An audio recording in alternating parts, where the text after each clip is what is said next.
रूस से S-400 defence missile system लेने के बाद भारतीय वायुसेना अब रूस से खतरनाक बमवर्षक जेट खरीदने जा रही है। एक बार फिर भारत ने रूसी हथियारों पर अपनी निष्ठा दिखाई है। खास बात यह है कि यह चर्चा ऐसे समय हो रही है जब यूक्रेन जंग और रूसी S-400 डिफेंस सिस्टम को लेकर भारत अमेरिका के रिश्तों में तल्खी आई है। S-400 को लेकर अमेरिका में कई बार भारत के ऊपर प्रतिबंधों की बात उठ चुकी है। इसके साथ यह जानेंगे कि अमेरिकी बॉम्बर और रूसी बॉम्बर में कौन ज्यादा ताकतवर है। अमेरिकी बॉम्बर और रूसी बॉम्बर की क्या खासियत है। आखिर रूस के इस बॉम्बर से भारतीय वायुसेना कितनी ताकतवर हो जाएगी। इस विमान का नाम सुनते ही पाकिस्तान और चीन की बेचैनी क्यों बढ़ गई है। USB-2 स्पिरिट स्टेल्थ बॉम्बर दुनिया में सबसे खतरनाक बॉम्बर के तौर पर जाना जाता है। यह स्टेल्थ एयरक्राफ्ट है, इसे कोई भी रडार ट्रैक नहीं कर सकता। ऐसे में यह दुश्मन को चकमा देने और लक्ष्य को भेदने में अत्यधिक सक्षम होता है। B-2 स्पिरिट एक साथ 16 परमाणु बमों को अपने साथ लेकर उड़ सकता है। यह बॉम्बर अपनी एक ही उड़ान में किसी भी देश के बड़े इलाके को तहस नहस कर सकता है। इसकी कल्पना ऐसे की जा सकती है कि 2 परमाणु बम गिरने से जापान के 2 शहर समूचे नष्ट हो गए थे। ऐसे में उससे भी भारी 16 बम किसी देश पर गिरेंगे तो उसकी क्या हालत होगी। हिंद महासागर में चीन और अमेरिका के तनाव के बीच B-2 स्पिरिट स्टेल्थ बॉम्बर सुर्खियों में रहा है। हिंद महासागर में चीनी सक्रियता के बाद अब ये बॉम्बर हिंद महासागर में तैनात किए हैं। इसकी तैनाती भर से चीन की सेना में खलबली मच गई है। B-2 स्पिरिट स्टेल्थ दुनिया का सबसे महंगा एयरक्राफ्ट है। अमेरिका के पास भी सिर्फ 20 B-2 स्पिरिट स्टेल्थ बॉम्बर हैं। हालांकि ये 20 एयरक्राफ्ट सिर्फ एक उड़ान में 320 परमाणु बम ले जा सकते हैं। B-2 स्पिरिट स्टेल्थ बिना रिफ्यूलिंग यानी बिना जमीन पर उतरे और बिना ईंधन भरे 11,000 किलोमीटर तक उड़ान भर सकते हैं। B-2 स्पिरिट स्टेल्थ बॉम्बर एक बार में 23,000 किलोग्राम तक के हथियार ले जा सकता है। B-2 ऐसा बॉम्बर है जो लंबी दूरी के मिसाइल भी साथ ही लेकर उड़ने में सक्षम है। वर्ष 1999 के कोसोवो युद्ध में अमेरिका ने इन बॉम्बरों के दम पर अकेले 33% टारगेट हिट कर दिए थे। अमेरिका ने इराक युद्ध में इस बॉम्बर का इस्तेमाल किया था।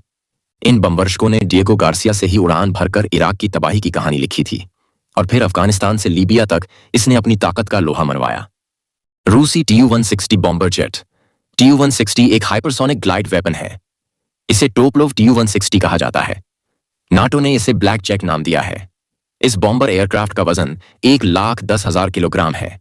इसकी ऊंचाई 43 फीट है।